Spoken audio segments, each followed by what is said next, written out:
정부가 처벌 수위를 낮추고 범위도 좁힌 중대재해기업 처벌 법안을 내놓으면서 논란이 거셉니다.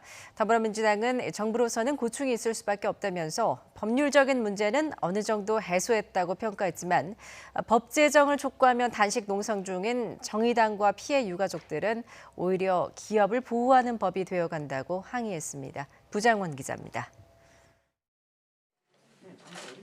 중대재해기업처벌법 제정을 요구하며 국회에서 19일째 단식 농성 중인 피해 유가족들이 법제사법위원회 회의장 앞을 찾았습니다.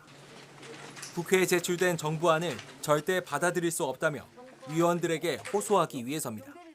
말도 안 되는 안을 정부안이 그거 아니라고 가져왔어요. 용견에도 다 빠져 있어요. 산안법처럼 지금 또 계속 죽이겠다는 거 아니에요.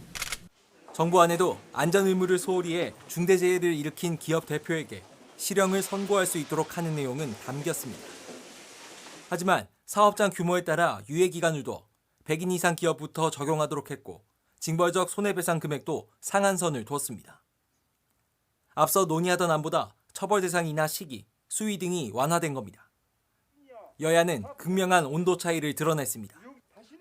민주당은 그동안 제기됐던 법률적 문제들이 어느 정도 해소됐다며 긍정적으로 평가했지만 정부는 여러 각계각층의 입장을 또 조합하고 취합해서 의견을 낼 수밖에 없는 또 고충이 있다고 생각합니다.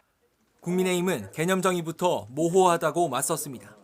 그러니까 법 취지가 좋다고 하더라도 법 적용에 있어서 혼선이 없기 위해서는 구체성, 명확성이 가장 중요합니다. 법 제정에 가장 적극적인 정의당은 정부가 중대재해기업 처벌법이 아닌 보호법을 가져온 셈이라고 비판했습니다.